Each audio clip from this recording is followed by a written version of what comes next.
This time, let's fix my Monstera deliciosa and while they grow together, repot the new Epidendrum macrocarpum.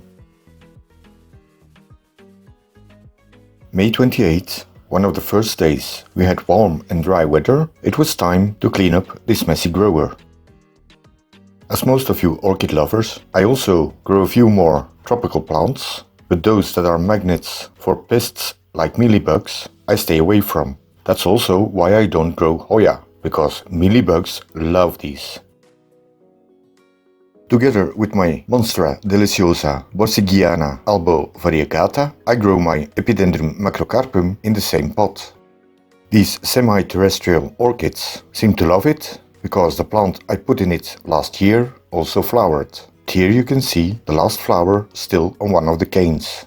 It seems to like its grow space and grows quite easily. It also is a good bottom filler, and with its canes that grow over 1,20 m or 4 feet, it fills up the empty space around the climbing Monstera. I really love the vibrant orange flowers it produces at the top of its canes. Also on the cocoa stand the Monstera grows on, there's a piece of vanilla chamissonis that I got last summer but rotted away at the base. I didn't think it would make it because it lost all of its leaves. The stems stayed green and now it's starting to form roots, so maybe it'll start growing again. The Monstera grew well during the winter months, so I need to refasten some shoots and trim back the top to keep it manageable. The shoots are kept in place with some tie wraps, and after a while the plant shoots out air roots and attach themselves to the pole.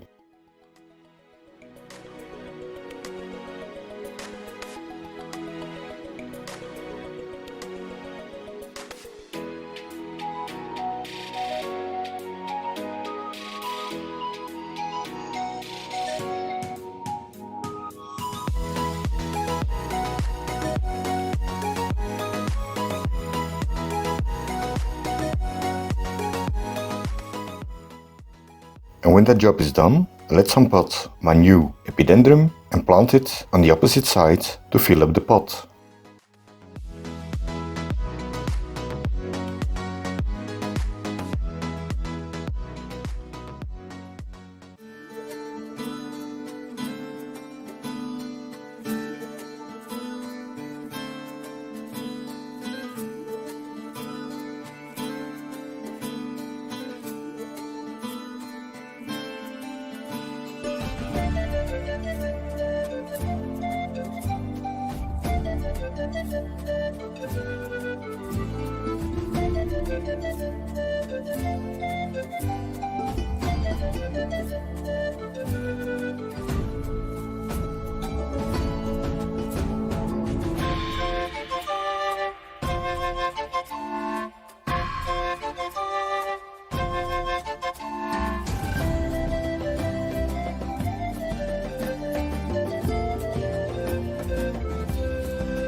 I will take off as much as possible of the bark it's growing in, but try not to damage the existing root system.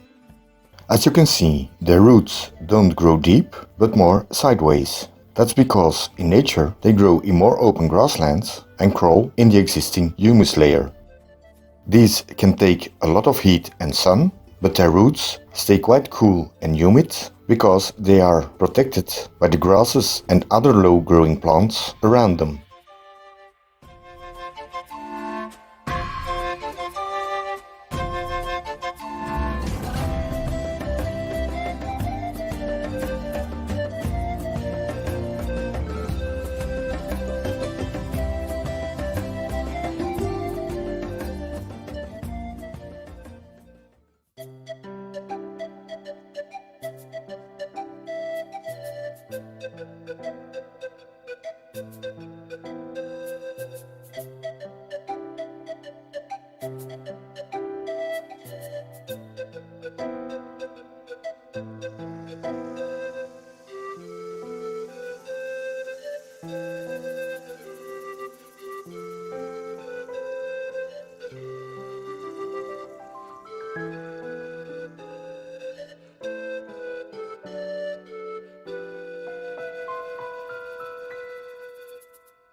Before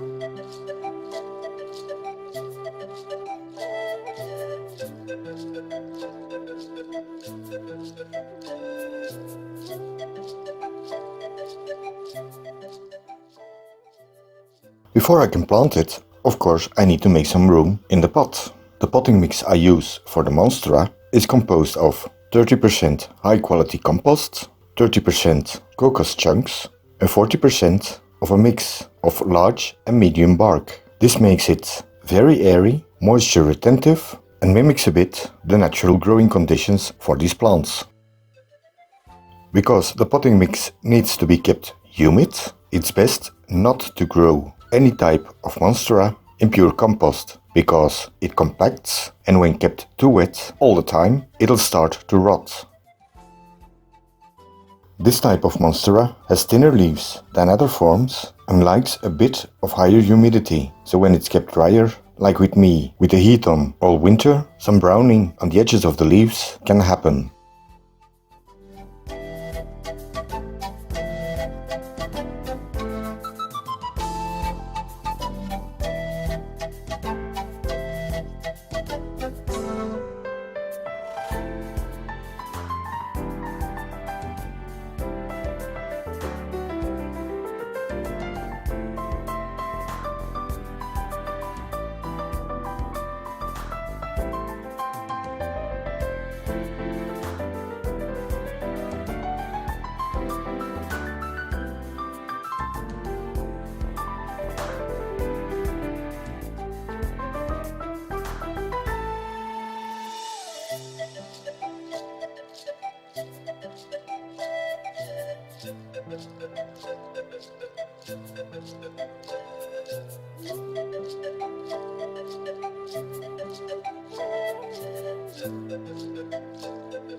Like all Monsteras, cuttings from this one root easily, so cutting back the top will make a nice new cutting.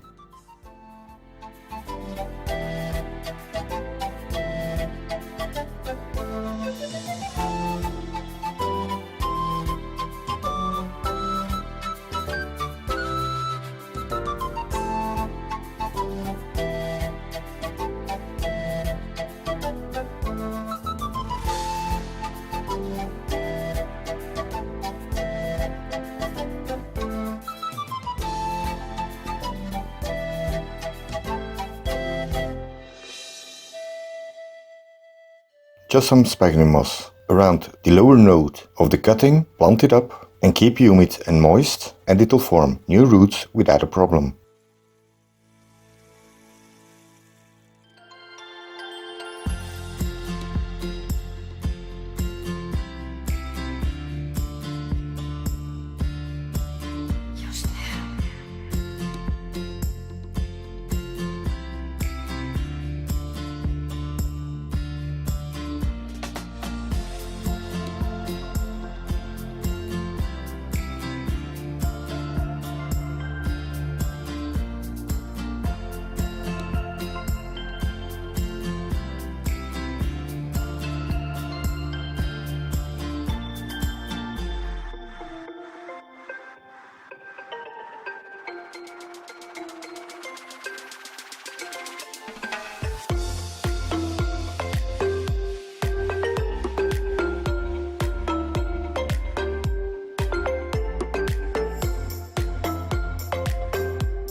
And while I'm at it, I will also secure the Epidendrum canes to keep them stable and stop them from wobbling, to get the roots to stabilize and anchor themselves in the potting media.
Another job done. The only thing left is to water it well, so it gets 2 liters of water with my rain mix fertilizer mixed in it. And now they can adjust and start growing again.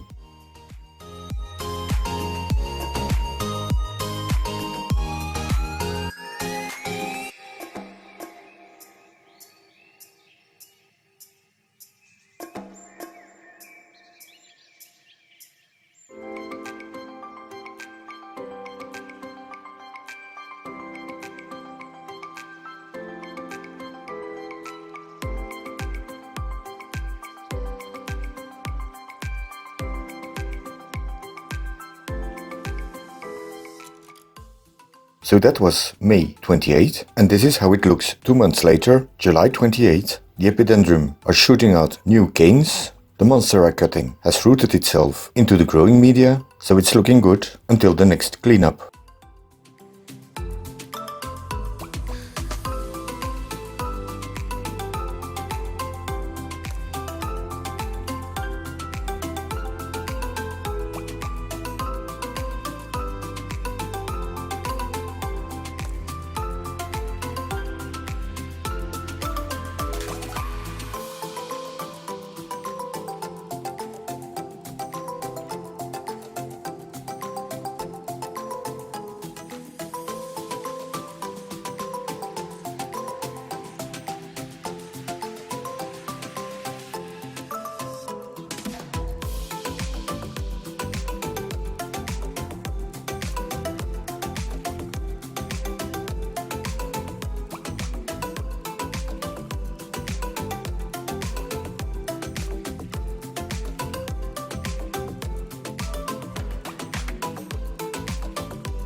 That's it for this time. Thanks for watching, and if you like my videos, please give it a thumbs up and subscribe.